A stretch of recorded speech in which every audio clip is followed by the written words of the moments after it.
Please welcome to the stage now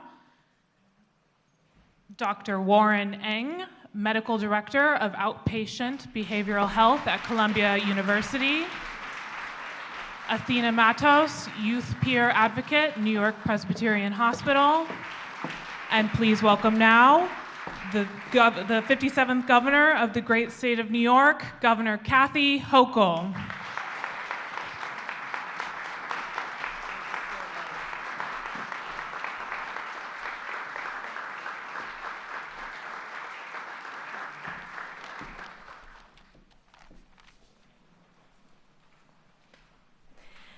Good morning, everyone. How are you? My name is Athena. I'm a hub advocate at New York Presbyterian's Uptown Hub and a proud resident of Washington Heights, where I was born and raised. Yeah. Growing up, there wasn't much discussion regarding mental health needs, let alone where to seek help, which, with so much stigma and lack of education associated with therapy, I began to internalize my feelings. I didn't know how to properly communicate what I was feeling, what I was experiencing, nor did I have the proper tools to regulate my emotions, so often I felt alone.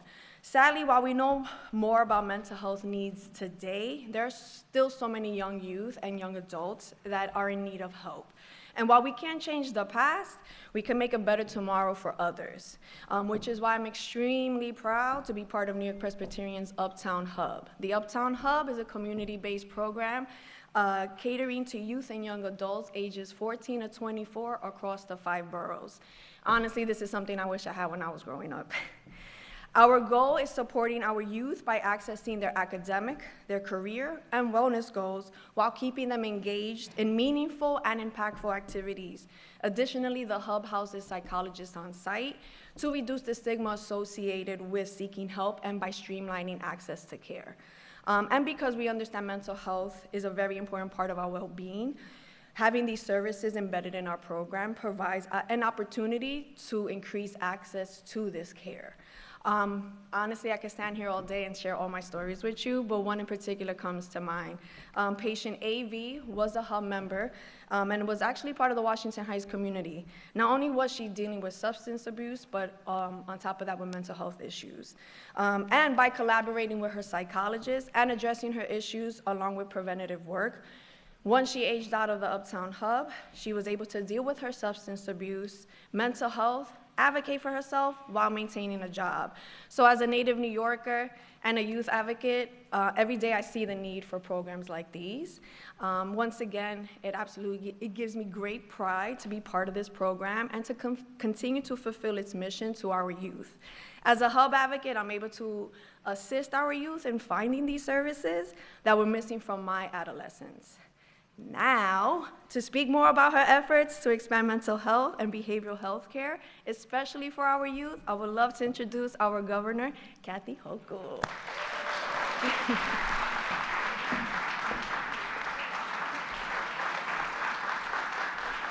Let's give another round of applause to Athena Matos. She did a great job. I love her energy. Don't you love that energy? Wow. Wow, that's a 1,000-watt light bulb going off.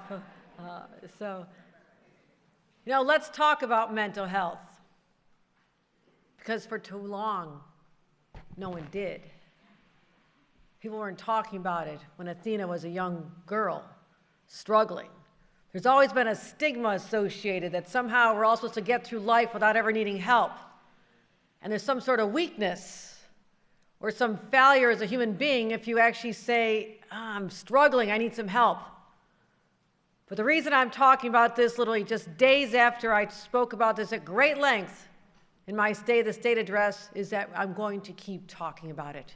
And not just talk, but we're going to do something about it once and for all. That's my commitment to New Yorkers.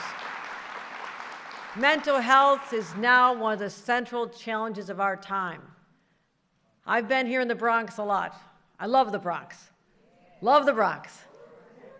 It's a great place, good energy, lots of people, lots of great restaurants I visit frequently. But also because the Bronx is leading in so much innovative work on this issue. We have great partners. And just a few months ago, I sat around with a number of individuals. I sat in a round table listening to stories of people who are struggling and their providers and what they went through. And it was, we didn't have cameras. We don't want to expose people for their raw moments. But some of our electeds were there. I know our borough president was there and others who shared that experience with me. An experience like that touches me to my soul, to know that there's people that we all represent, that we care about. My God, they're God's people living here in our state. And they just want someone to understand them, give them a hand, not to judge them for decisions they may have made.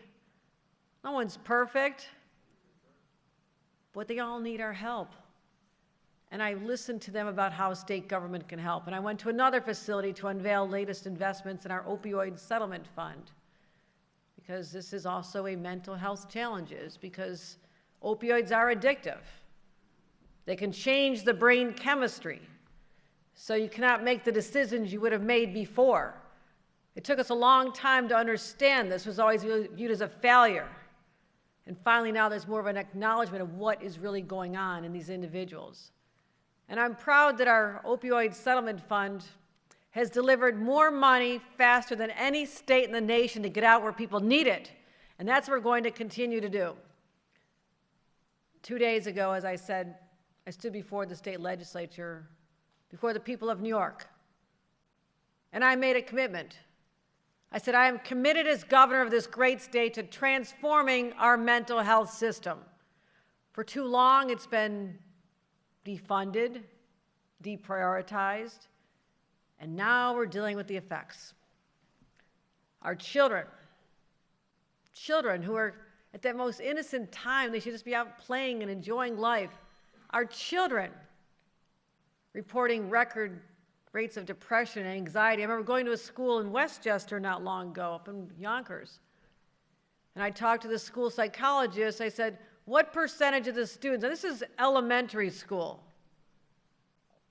pre-K, kindergarten, up to 5th grade. I mean, an innocent, simple time in their lives, right? I said, what percentage of kids are you dealing with? It must really be the older kids, right? She said 40% of the children in this school are suffering from mental health challenges now, and depression and sadness. How can that be? We have to help these kids. And we have to reckon with it, because when someone grows up with this, never gets treated, it gets deeper, untreated illness or addiction, and sometimes they lash out and commit crimes, creating fear among the communities where they live. Let's just say that, it happens. I promise to meet this moment with the leadership and action that it deserves, because past leaders have failed too long. Today I'm going to make an announcement that shows clearly how much I intend to make that promise. And I want to thank the leaders from our legislature who joined me in this commitment.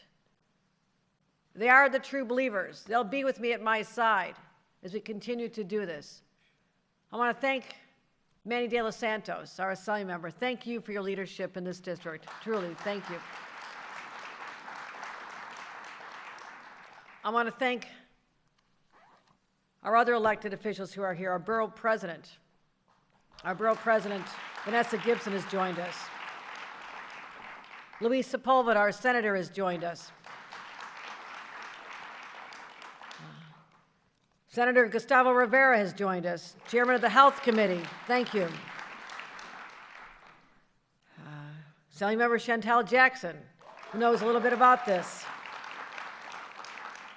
Former Councilor Marjorie Velasquez. Marjorie here? I didn't know if I saw you here or not. Okay. And many of our advocates, as well as Anne Marie Sullivan, the Commissioner of Office of Mental Health. Commissioners don't usually get applause like that. I mean, Commissioner, that's a big deal. I go all over the state. I mean, let's do that again for her. She deserves that. She deserves that. She works so hard. You heard from Athena, and I also will be, in a few moments, we'll be hearing from Dr. Warren Ng, who's the Medical Director of Outpatient Behavioral Health here at the Columbia Medical Center. I want to thank all of them. So let's get back to what we're talking about here. I talked about New Yorkers who are suffering, wrestling with isolation, addiction, self-harm, depression. And we know it only gets worse if you don't treat it. So here's what we're going to do. I'm making sweeping investments. What we want to do is help people when they need it most. Last year, we talked about a $1 billion investment. $1 billion, first time ever, more than any state in the nation is committed to solving this problem. I knew we wouldn't solve it in 1 year. That's impossible. But we're starting to. We've increased mental health care funding by 33% in just 2 years. That's how you make up for lost time. We have targeted hundreds of millions of dollars toward outpatient community-based services. We've created over 3,500 housing units. Imagine that. 3,500 people at one time can now get the help they need in a controlled setting with professionals and make sure they don't leave until they're on a path to recovery. That's the difference we're making.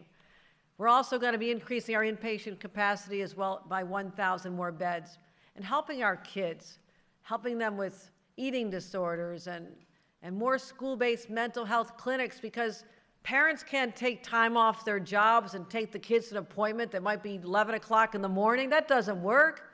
You do it in school where the kids are. That's where they're showing up every day. We do it in our schools. Because guess what? These kids, and it's not just the teenagers, but they're considering suicide at rates that were never even talked about before, twice as high as a decade ago. What happened? I think historians will look back and maybe perhaps because of the pandemic, the advent of social media emerging at the same time, this is almost a lost decade when kids are twice as likely now, twice as many more children are likely to want to commit suicide. I do believe social media has been a huge factor. That's why support stands side by side with our Attorney General Tish James, and we're demanding more accountability from social media companies. It's not just for one-day press conference. We are going to be relentless in pursuing this and advancing legislation to protect children's privacy and regulate the toxic, addictive algorithms that, if you don't understand how this works, it is deeply sinister. How there are people trying to figure out how to keep your child's attention even longer and take them to dark places. They may look up something that says suicide because they're trying to figure out how not to commit suicide, and there's algorithms that tell them how to do it. That is detestable.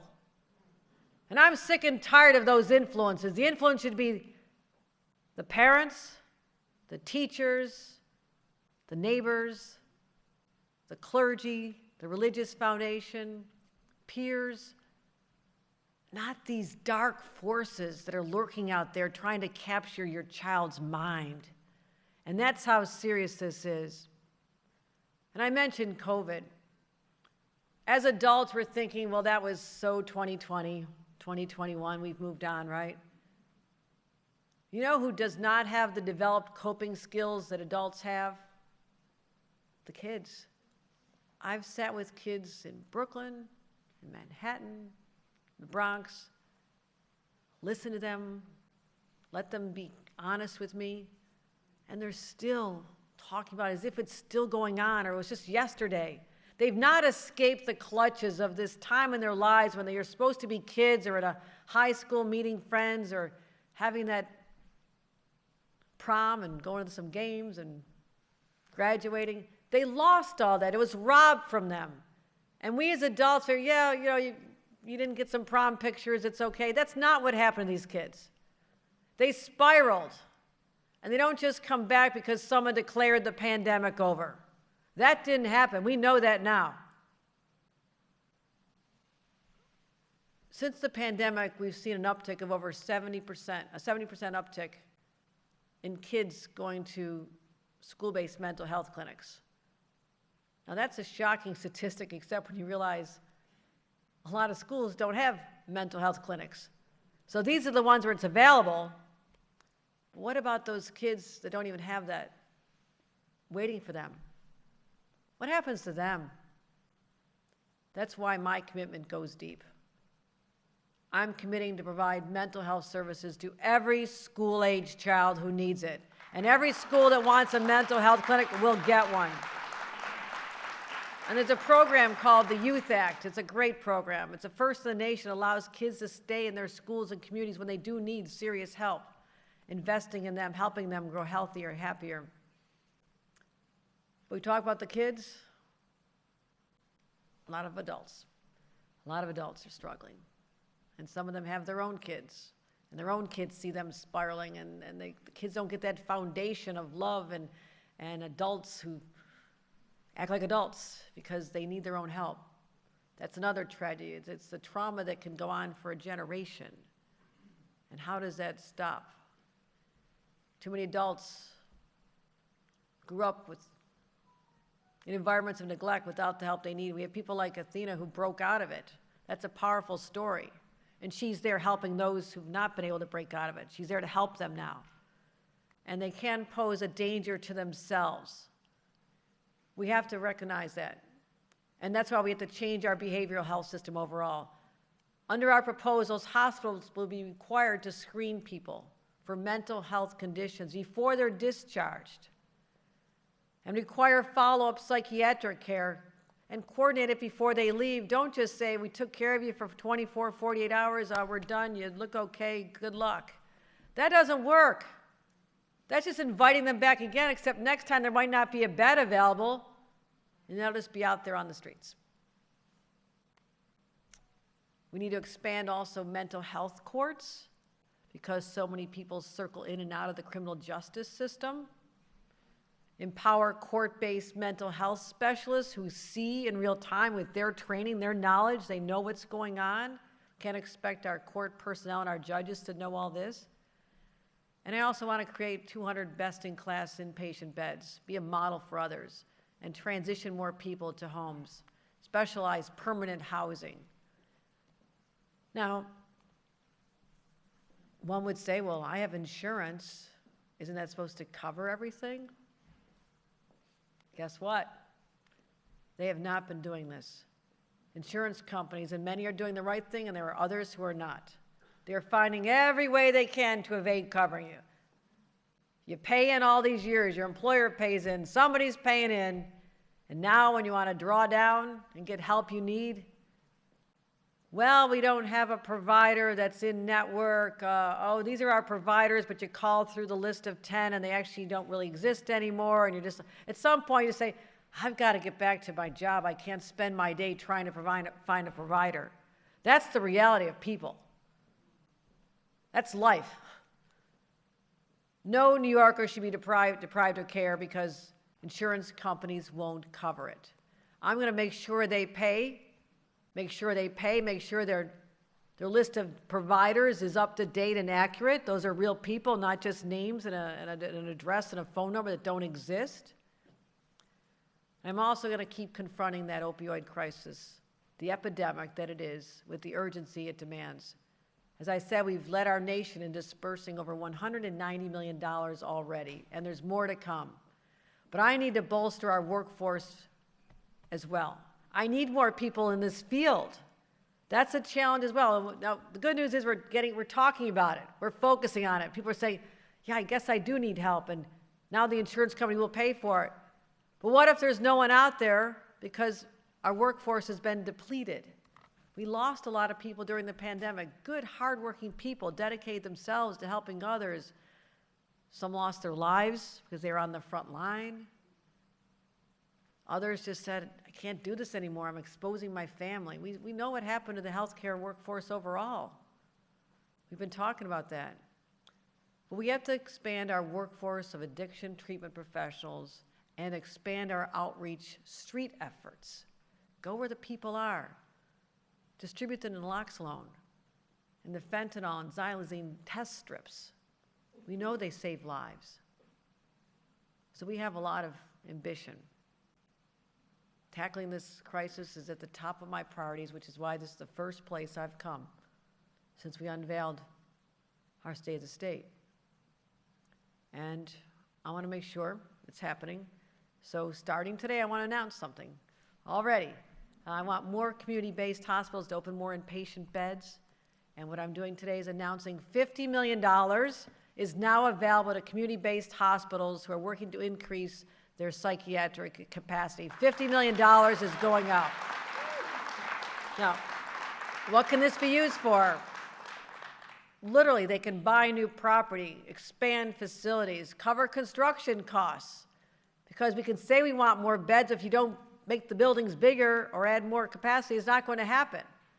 So we're really taking this down to the nuts and bolts. Money is needed to build more. It's real simple. Common sense measure that'll help us deliver real results. Well, let me close with this. I'm so proud to work with the New York City's Children's Center and the Bronx Psychiatric Center campus. This is a state-run facility. These are state workers. When I think about my state workforce, I'm proud of every one of them. But I want all of the people who work here to stand up, take a bow, and let us thank you for what you do every single day, saving lives, giving people hope.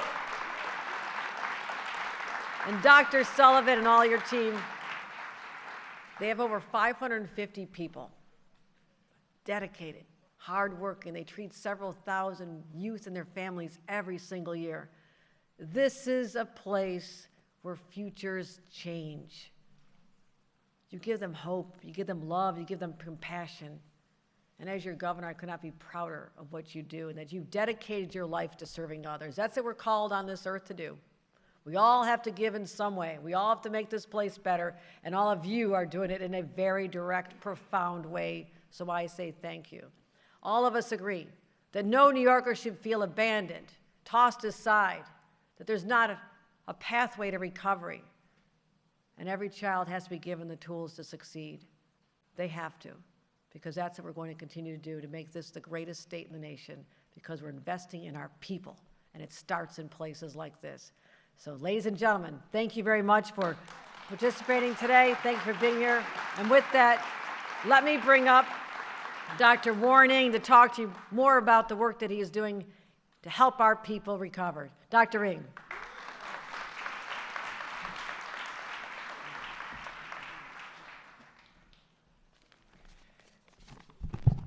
Good morning, everyone, and let's have another round of applause for our incredible governor.